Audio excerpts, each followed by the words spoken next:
जय हिंद दोस्तों, आज के इस क्लास में आप सभी का बहुत बहुत स्वागत है। तो दोस्तों, बिहार पुलिस सिपाही की परीक्षा के लिए आज हम लोग फिर से इस किरण पब्लिकेशन के बुक से अति महत्वपूर्ण प्रश्नों को कवर करेंगे, जो कि साथियों आपके बिहार पुलिस एग्जाम के लिए इम्पोर्टेंट होगा।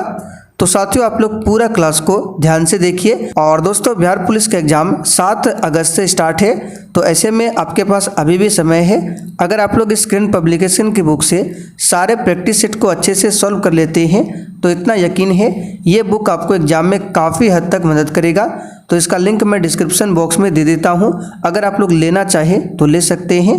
तो चलिए इसी के साथ आज के इस क्लास को स्टार्ट करते हैं। तो साथियों, पहला क्वेश्चन देखिए, भारत में आम चुनाव किस सिद्धांत पर आधारित है? बहुत ही शानदार क्वेश्चन है। चलिए आंसर बताइए, भारत में आम चुनाव किस सिद्धांत पर आधारित है? तो यहाँ पर इस क्वेश्चन का आंसर क्या होगा? तो देखिए, भारत में जो आम चुनाव है वो प्रादेशिक प्रतिनिधित्व के सिद्धांत पर आधारित है। आंसर यहाँ पे क्या हो जाएगा? बी ऑप्शन, प्रादेशिक प्रतिनिधित्व। और भारत में पूछे पहली बार आम चुनाव कब हुआ था? तो 1951-52 में। कब हुआ था? 1951-52 में। ठीक है। गांधी इरविन समझौते पर हस्ताक्षर कब हुए थे? देखिए, 1951-52 कहने का मतलब था 1951 के लास्ट में स्टार्ट हुआ था चुनाव और 1952 के प्रारंभ में समाप्त हुआ था। तो ऑप्शन में कभी कभी 1951 देता है तो कभी कभी 1952, इसलिए आपको दोनों याद रखना है। तो गांधी इरविन समझौते पर हस्ताक्षर कब किया गया था? बताइए इसका आंसर क्या होगा? चलिए, इसका आंसर हो जाएगा 5 मार्च 1931 को। कब किया गया था? 5 मार्च 1931 को। ध्यान रखिएगा, बड़ा ही इंपॉर्टेंट क्वेश्चन है। आगे देखिए, तालीकोटा की प्रसिद्ध लड़ाई कब हुई थी? चलिए, क्वेश्चन 4 के लिए आप लोग आंसर बताइए। और साथियों, आपको एक भी क्वेश्चन को स्किप नहीं करना है, ये सारे क्वेश्चन आपके एग्जाम के लिए बहुत ही ज़्यादा इंपॉर्टेंट होंगे। तालीकोटा की प्रसिद्ध लड़ाई कब हुई थी? चलिए, इसका आंसर क्या हो जाएगा? तो आप लोग यहाँ पर बता रहे 1565। बिल्कुल सही जवाब है। तालीकोटा का युद्ध 1565 में हुआ था, ध्यान रखिएगा। ठीक है। निम्नलिखित में से कौन औरंगजेब का उत्तराधिकारी बना था? बिल्कुल सेलेक्टेड क्वेश्चन है, आंसर करते चलिए आप लोग। और जितने भी क्वेश्चन आपके सही हो रहे हैं आप लोग कमेंट बॉक्स में अपना अपना आंसर लिखते चलिए। तो औरंगजेब का उत्तराधिकारी कौन बना था? यहाँ पर इस क्वेश्चन का आंसर क्या होगा? तो मुअज्जम। कौन बना था? मुअज्जम। ध्यान रखिएगा। और औरंगजेब की मृत्यु कब होती है? तो यहाँ से क्वेश्चन बनता है 1707 में। ठीक है।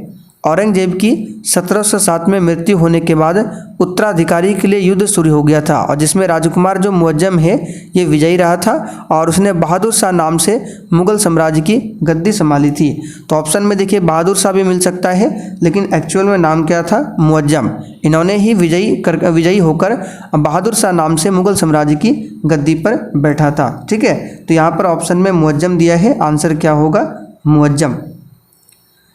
भारतीय सिविल सेवा में अर्हता प्राप्त करने वाले प्रथम भारतीय कौन थे?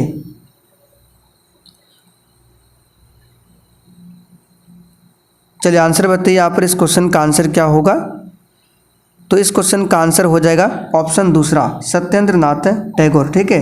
बी ऑप्शन आपका सही जवाब है। सत्येंद्र नाथ टैगोर ने 1864 में, ठीक है, 1864 में सिविल सेवा में उत्तीर्ण किया था।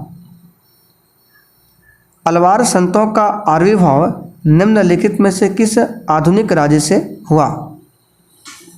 चलिए बताइए, 7 के लिए बिल्कुल एग्जाम में छपने वाला क्वेश्चन है। अलवार संतों का जो आविर्भाव है ये किस आधुनिक राज्य से हुआ? तो इस क्वेश्चन का आंसर क्या हो जाएगा? तमिलनाडु। ठीक है। दक्षिण भारत में भक्ति आंदोलन की शुरुआत जो है 7वीं शताब्दी के उपरांत तमिलनाडु से हुई थी। और अलवार की बात करें तो किस संप्रदाय के अनुयायी थे? ये क्वेश्चन पिछली बार एग्जाम में आया था, तो याद रखिएगा ये जो अलवार संत है किस धर्म के, किस संप्रदाय के अनुयायी थे? तो वैष्णव संप्रदाय। यहाँ पर लिख देते हैं, वैष्णव संप्रदाय के अनुयायी थे अलवार संत। ठीक है, ध्यान रखिएगा। पेशावर किसके निकट में स्थित है? बिल्कुल आपको सोच समझकर आंसर करना है। और साथियों अगर आपने अभी तक सेशन को लाइक नहीं किया है तो आप सभी से रिक्वेस्ट है आप लोग सेशन को साथ में लाइक करते हुए चलिए। तो पेशावर जो है ये किसके निकट स्थित है? तो खैबर दर्रा के निकट में। यहाँ पर डी ऑप्शन आपका सही जवाब है, खैबर दर्रा। ठीक है, आगे देखिए, खासी और गारो किस राज्य की भाषाएं हैं? गारो, खासी, जयंतिया पहाड़ियाँ भी है, तो यहाँ पर इसका आंसर क्या हो जाएगा? मेघालय। ठीक है, पहाड़ियाँ भी मेघालय में भी है, मेघालय में ही है, और गारो खासी जो राज्य की भाषा है ये मेघालय की राज्य की भाषा है। ठीक है, किस हिमालयी चोटी को सागर माथा भी बोला जाता है? चलिए सिंपल सा क्वेश्चन है, आंसर लगाइए। किस हिमालयी चोटी को सागर माथा भी कहते हैं? तो प्यारे साथियों क्वेश्चन 10 के लिए आंसर क्या हो जाएगा? माउंट एवरेस्ट को। माउंट एवरेस्ट को नेपाल में सागर माथा के नाम से जाना जाता है। अच्छा, माउंट एवरेस्ट की ऊंचाई की बात करें तो इसकी ऊंचाई लगभग 8,848 है। कहीं कहीं आपको 49 में मिलेगा, तो याद रखिएगा 8,848 मीटर। चलिए आगे बढ़ते हैं। अच्छा, ये कंचनजंगा कहाँ पर है? ये भी क्वेश्चन बनता है, तो ये सिक्किम में है कंचनजंगा। भारत में सबसे बड़ा बाघ अभयारण्य टाइगर रिजर्व कौन सा है?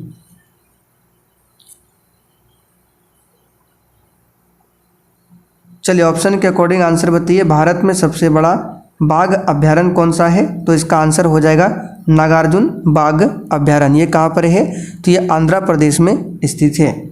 मानस नेशनल पार्क एग्जाम में पूछा जाता है, ये कहाँ पर है? तो असम में है। असम में और नेशनल पार्क है जैसे कि काजीरंगा नेशनल पार्क, ये एक सींग वाले गैंडे के लिए बहुत ही प्रसिद्ध है, Kaziranga national park. Jim Corbett national park कहाँ पर है? तो आप लोग कहेंगे उत्तराखंड में। अब यहाँ पे बाघ अभयारण्य आ गया है तो आपको बता देते हैं, प्रोजेक्ट टाइगर एक पूछा जाता है एग्जाम में कि प्रोजेक्ट टाइगर की शुरुआत कब हुई थी? तो याद रखिएगा 1973 में प्रोजेक्ट टाइगर की शुरुआत किया जाता है। सूर्य का निकटतम ग्रह कौन सा है? चलिए बहुत ही शानदार लेवल का क्वेश्चन है, आंसर करते चलिए। सूर्य का निकटतम ग्रह कौन सा है? तो इसका आंसर है बुध। बुध जो है ये सूर्य से सबसे निकट वाला ग्रह है और ये सौरमंडल का सबसे छोटा ग्रह है।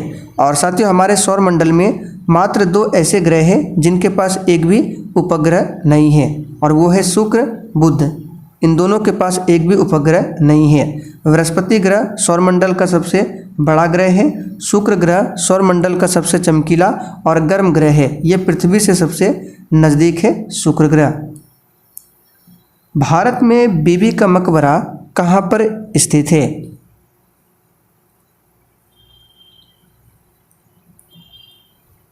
तो साथियों इसका आंसर क्या हो जाएगा? महाराष्ट्र के औरंगाबाद में।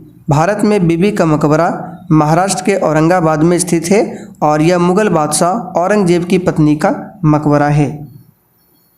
खलीफा से प्रतिष्ठापन पत्र मांगने और प्राप्त करने वाला प्रथम सुल्तान कौन था?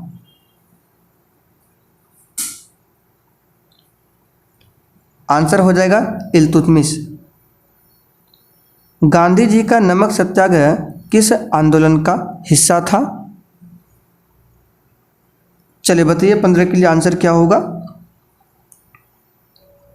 तो साथियों गांधी जी का जो नमक सत्याग्रह था ये सविनय अवज्ञा आंदोलन का हिस्सा था। यहाँ पर डी ऑप्शन आपका सही जवाब है, ध्यान रखिएगा। असहयोग आंदोलन की बात करें 1920 में स्टार्ट हुआ था, भारत छोड़ो आंदोलन 1942 में और चंपारण सत्याग्रह 1917 में। चंपारण सत्याग्रह महात्मा गांधी का भारत में पहला सत्याग्रह था। समोच्च रेखाएं कैसे स्थानों को मिलाते हुए खींची जाती है? वेरी वेरी इंपॉर्टेंट क्वेश्चन है। ये क्वेश्चन ऑलरेडी बिहार पुलिस में आया हुआ है, बताइए आंसर यहाँ पे क्या होगा? चलिए इसका आंसर बता देते हैं, माध्य समुद्र तल से सम ऊंचाई वाले। ठीक है, ध्यान रखिएगा, समोच्च रेखाएं जो है समुद्र तल से सम ऊंचाई वाले स्थानों को मिलाते हुए खींची जाती है। हिटलर का जन्म जर्मनी के किस शहर में हुआ था?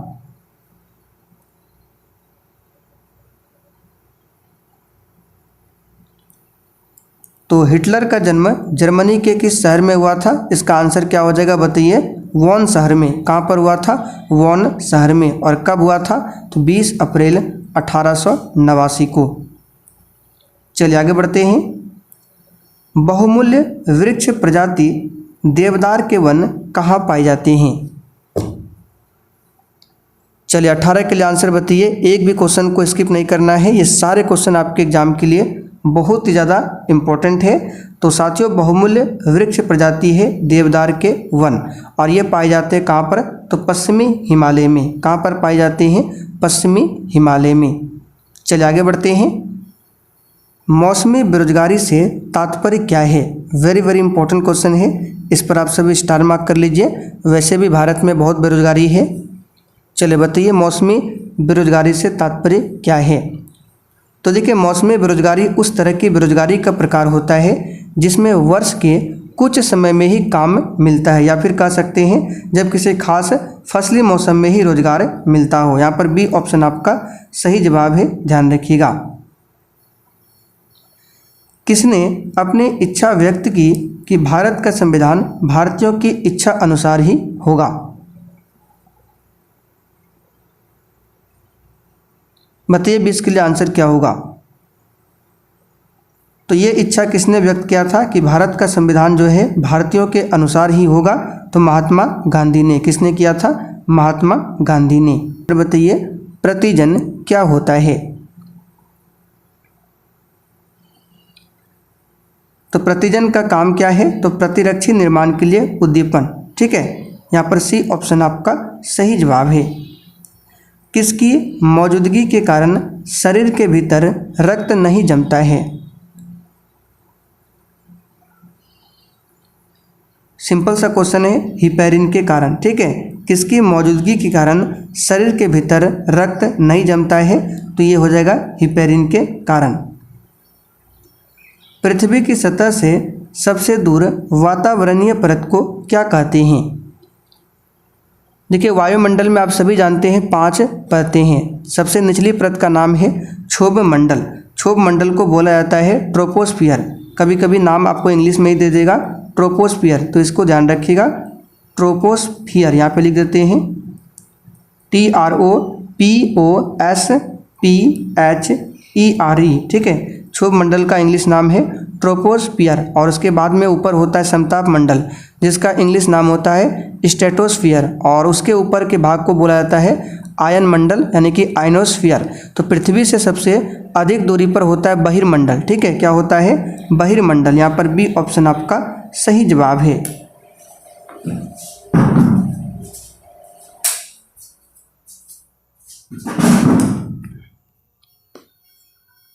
चलिए आगे देखिए, फोटोन किसकी मूलभूत यूनिट है? चलिए आंसर बताएंगे, फोटोन किसकी मूलभूत यूनिट है? तो इसका आंसर हो जाएगा प्रकाश का। ठीक है, ध्यान रखिएगा, प्रकाश का। आवर्धक कांच में डैश लेंस का प्रयोग होता है? चलिए बताइए, आवर्धक कांच में किस लेंस का प्रयोग होता है? तो इसका आंसर है उत्तल लेंस का। ध्यान रखिएगा, आवर्धक कांच में उत्तल लेंस का प्रयोग होता है। क्लोरीन की ब्लीचिंग क्रिया किस अभिक्रिया के कारण है? तो देखिए, क्लोरीन की जो ब्लीचिंग अभिक्रिया होती है वो ऑक्सीकरण की प्रक्रिया द्वारा होती है। किसके कारण? ऑक्सीकरण के कारण। भारत के प्रधानमंत्री को निम्नलिखित में से कौन नियुक्त करता है? चलिए 28 के लिए आप लोग आंसर बताइए। और जो भी रीजनिंग का क्लास करते हैं कल से, यानी कि शाम 7:30 बजे से कल से वो आपका क्लास डेली हो जाएगा। ठीक है, रीजनिंग का क्लास आपको कहाँ मिलता है? तो मेरा जो सेकंड चैनल है दिवाकर स्टडी IQ, वहाँ पर। तो 28 के लिए आपका आंसर क्या हो जाएगा बताइए? भारत के प्रधानमंत्री को कौन नियुक्त करता है? चलिए इस क्वेश्चन का आंसर बताइए, क्या होगा? भारत के राष्ट्रपति। ठीक है, भारत का राष्ट्रपति जो है संविधान के भाग 5, ठीक है, संविधान के भाग 5 और अनुच्छेद 75 के द्वारा उस प्रदत्त शक्तियों के अनुसार भारत के प्रधानमंत्री को नियुक्त करता है। और लोकसभा में जो बहुमत दल का नेता होता है उसी को राष्ट्रपति जो है प्रधानमंत्री के लिए नियुक्त करेगा। दिल्ली को भारत की राजधानी कब घोषित किया गया था? देखिए, भारत की राजधानी पहले कहाँ पर थी? तो पहले थी कोलकाता, तो बाद में लाया गया भारत की राजधानी दिल्ली। तो ये इसकी घोषणा हुआ था 1911 में, लेकिन लाया गया था 1912 में। फिलहाल आंसर में दिया हुआ है 1911 ऑप्शन में। ठीक है, फिर से रिपीट कर देते हैं।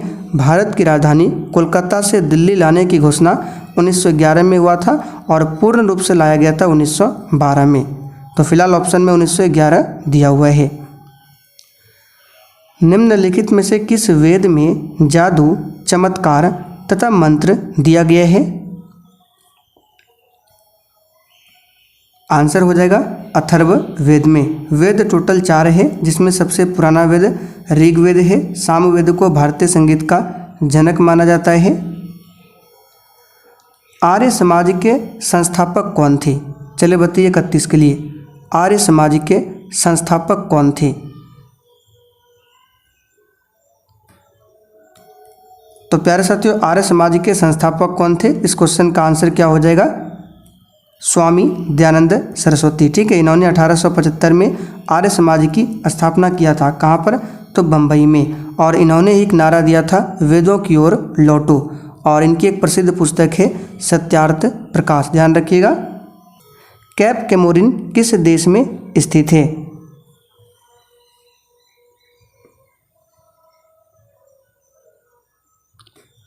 तो यहाँ पर इस क्वेश्चन का आंसर क्या होगा? कैप कैमोरिन किस देश में स्थित है? चलिए बताइए इसका आंसर क्या होगा?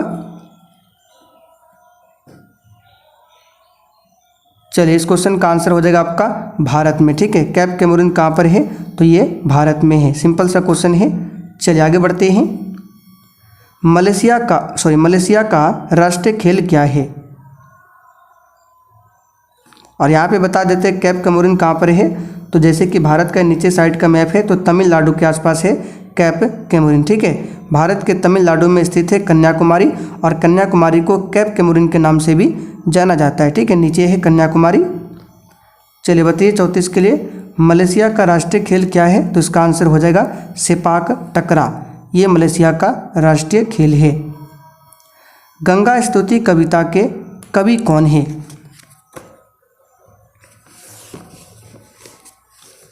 चलिए बताइए आंसर क्या होगा? गंगा स्तुति कविता के कवि कौन है? तो इसका आंसर हो जाएगा विद्यापति। कौन है? विद्यापति। और ध्यान रखिएगा, विद्यापति को मैथिल कोकिल के नाम से भी जाना जाता है। विद्यापति की रचना जैसे कि कृतिलता, एग्जाम में क्वेश्चन बनता है, ध्यान रखिएगा। कृतिलता हो गया, पदावली, ये सारी रचना किसकी है? तो विद्यापति की रचना है। जिसे जीता ना जा सके वाक्यांश के लिए एक शब्द क्या होगा? चलिए बताइए 36 के लिए आंसर क्या होगा?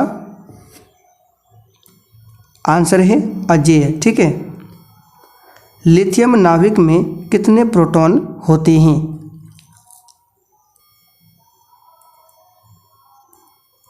तो साथियों, लिथियम के नाभिक में कितने प्रोटॉन होते हैं? तो याद रखिएगा 3 प्रोटॉन होते हैं। अब हमने कैसे पता किया 3 प्रोटॉन?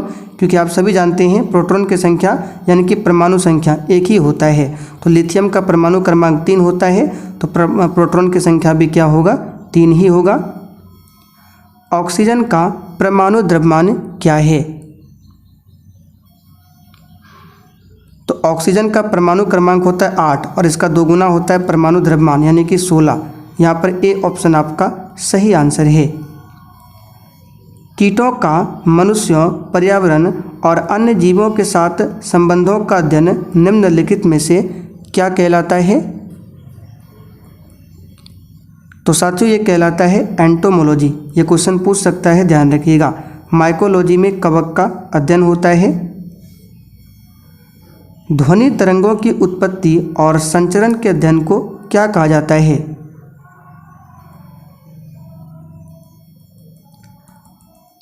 तो साथियों, ध्वनि तरंगों की उत्पत्ति और संचरण के अध्ययन को बोला जाता है एकॉस्टिक्स। ठीक है, यहाँ पर सी ऑप्शन आपका सही जवाब है। तो चलिए साथियों, आज टोटल 40 ही क्वेश्चन थे।